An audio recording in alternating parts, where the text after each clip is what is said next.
Em nome do Pai, do Filho e do Espírito Santo. Amém. Vinde, Espírito Santo, enchei os corações dos vossos fiéis e acendei neles o fogo do vosso amor. Enviai o vosso Espírito e tudo será criado e renovareis a face da terra. Oremos, ó Deus, que instruístes os corações dos vossos fiéis com a luz do Espírito Santo. Fazei que apreciemos retamente todas as coisas, segundo o mesmo Espírito, e gozemos sempre da sua consolação. Por Cristo Senhor nosso. Amém. Sede da sabedoria. Em nome do Pai, do Filho e do Espírito Santo. Amém. Está começando mais uma aula nossa, a 298ª. Chegamos ao número 298 de aulas aqui, ao longo desses 12 anos, na Paróquia Santo Expedito, São Miguel Arcanjo, em Brasília, Distrito Federal. Esta é a nossa 26ª aula sobre escatologia, a parte da teologia que trata das derradeiras realidades, especificamente o último artigo do Credo, creio na vida eterna. A escatologia trata dos novíssimos. Novíssimos são essas 4 realidades que integram aquilo que sucederá terminada a nossa breve peregrinação aqui na Terra. São 4 os novíssimos: morte, juízo, inferno e paraíso.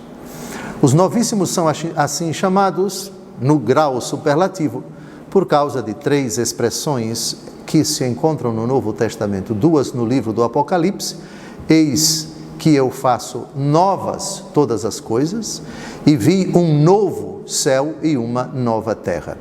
O apóstolo Paulo, na 2 aos Coríntios, diz: aquele que está em Cristo é uma nova criatura. Portanto, nós nos preparamos para esse encontro, para desfrutar desta novidade, e se diz em grau superlativo novíssimo, porque em comparação com a nossa aventura aqui na Terra, essas realidades são o que os olhos não viram, o que os ouvidos não ouviram. Isso Deus preparou para aqueles que o amam. É óbvio que isso não se aplica ao inferno, mas o inferno é o contraponto, é o oposto dessa realidade, terrível realidade que também não terá fim. Terminamos o encontro da semana passada, dividido em 4 blocos, e acho que vocês já devem ter assistido. Se não assistiram, tomara que se inscrevam e ativem o sininho para receber as atualizações do nosso canal no YouTube. Estamos terminando a nossa investigação sobre o segundo novíssimo, morte, juízo. Já tivemos muitas aulas sobre a morte e depois muitas sobre o juízo. Já estudamos o juízo particular e estamos tratando do juízo final, que se encontra no capítulo 25 do Evangelho segundo Mateus, de 31 a 46. Estamos a analisar frase por frase que Jesus pronunciará, tanto para os eleitos como para os condenados. Já analisamos do ponto de vista literal e do ponto de vista espiritual, a primeira frase de Jesus para os eleitos: tive fome e me destes de comer. E para os condenados: tive fome e não me destes de comer. Tratamos a fome material e tratamos da fome espiritual. Depois, a segunda frase de Jesus: tive sede e me destes de beber. Há uma sede material e há uma sede espiritual. Portanto, a frase de Jesus tem um sentido literal e tem um sentido espiritual. E para os condenados: tive sede e não me destes de comer. Já investigamos tudo isso. Na antepenúltima aula, vimos: era peregrino e me acolhestes. Vimos o sentido literal da palavra peregrinar, do peregrino material, peregrino no sentido literal, caminhar mesmo com os pés. E vimos também uma peregrinação espiritual. E para os condenados: era peregrino e não me acolhestes. Também já investigamos isso na antepenúltima aula. Na penúltima, ou seja, na semana passada, nós vimos a outra expressão: era nu e me vestistes. frase que o Senhor pronunciará aos eleitos. Vimos a nudez no sentido literal, nudez material, privação de roupa mesmo, e a nudez espiritual. E vimos também a frase de Jesus, eu era nu e não me vestistes, a frase que ele vai pronunciar para os condenados. Agora faltam somente duas frases, que a penúltima frase aqui vai ser abordada hoje, eu era enfermo e me visitastes, ou para os condenados, eu era enfermo e não me visitastes. Vamos ver hoje a enfermidade no sentido literal, no sentido material de doença mesmo do corpo, e vamos ver a enfermidade no sentido espiritual, isto é, a enfermidade da alma. A medicina, por exemplo, ela só reconhece enfermidade do corpo. A enfermidade da alma, e entenda-se especificamente pecado, e tudo aquilo que orbita em torno dele, angústia, aflição, desespero, raiva, ódio, enfim, essas realidades se enquadram no sentido espiritual da palavra enfermidade. E na aula que vem, abordaremos a frase de Jesus, eu estava na prisão e viestes a mim. Veremos o sentido literal da palavra prisão, é cárcere mesmo, cadeia mesmo, e veremos também o sentido espiritual da palavra prisão, prisão da alma. Então vamos agora à frase de Jesus aos eleitos, eu era enfermo e me visitastes. E aos condenados, eu era enfermo e não me visitastes. Vamos ver primeiro a enfermidade no sentido material. Vamos ao Evangelho segundo Mateus, capítulo 8, versículos de 14 a 15. Jesus entra na casa de uma pessoa enferma que está com febre. Ela é sogra de um apóstolo. Ela, na verdade, morava na casa desse apóstolo. Esse apóstolo morava em Cafarnaum com seu irmão chamado André. Vocês já sabem de quem eu estou falando. Eu estou falando do apóstolo Pedro. Então, Mateus 8, versículos de 14 a 15. Foi então Jesus à casa de Pedro, cuja sogra estava de cama, com febre. Tomou-lhe a mão e a febre a deixou. Ela levantou-se e pôs-se a servi-los. Eu era enfermo e me visitastes. Aqui nós temos um exemplo curioso. Jesus visita Jesus. Jesus no enfermo. Isto é, qualquer enfermo que recebe a visita de alguém, é Jesus enfermo que recebe a visita de alguém. Eu era enfermo e me visitastes. Aqui é febre mesmo.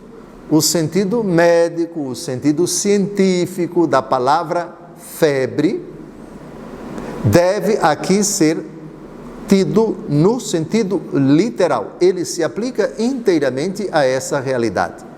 Jesus não visitou a sogra de Pedro para curá-la espiritualmente, mas para curá-la fisicamente. Bem, agora vamos ao segundo exemplo da frase que Jesus vai pronunciar para os eleitos e para os condenados, eu era enfermo e me visitastes, ou eu era enfermo e não me visitastes. A enfermidade de alguém que Jesus amava, das raríssimas pessoas que, diante da morte dela, Jesus chorou. Jesus chorou em 3 situações. Quem pode lembrar quais foram os choros de Jesus? O primeiro choro foi aqui. Jesus diante do túmulo do seu grande amigo, em cuja casa Jesus costumava se hospedar, um povoado bem colado com a cidade de Jerusalém. Jesus não se hospedava em Jerusalém, se hospedava na casa de Lázaro. Muito bem. Então, aqui nós temos uma enfermidade que Lázaro tem e nós não sabemos qual foi a enfermidade. No caso da sogra de Pedro, sabemos qual foi a enfermidade: febre. Mas o quarto evangelho, que é o único que narra a ressurreição de Lázaro, não diz qual é a enfermidade de Lázaro. É claro, aqui temos que fazer uma pequena pontuação. Jesus não visitou o enfermo Lázaro. Jesus visitou o cadáver de Lázaro. Está claro? Mas eu citei o texto justamente para mostrar que a informação que Marta e Maria mandaram para Jesus era a informação de que ele estava enfermo fisicamente. Era câncer? Não sabemos. Era problema de intestino? Era alguma doença? Enfim, parece que era uma doença que já estava em um estágio avançado.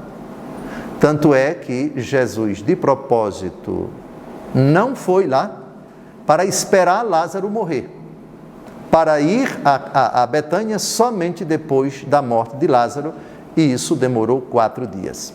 Pelo menos 4 dias a contar do dia em que ele recebeu a notícia.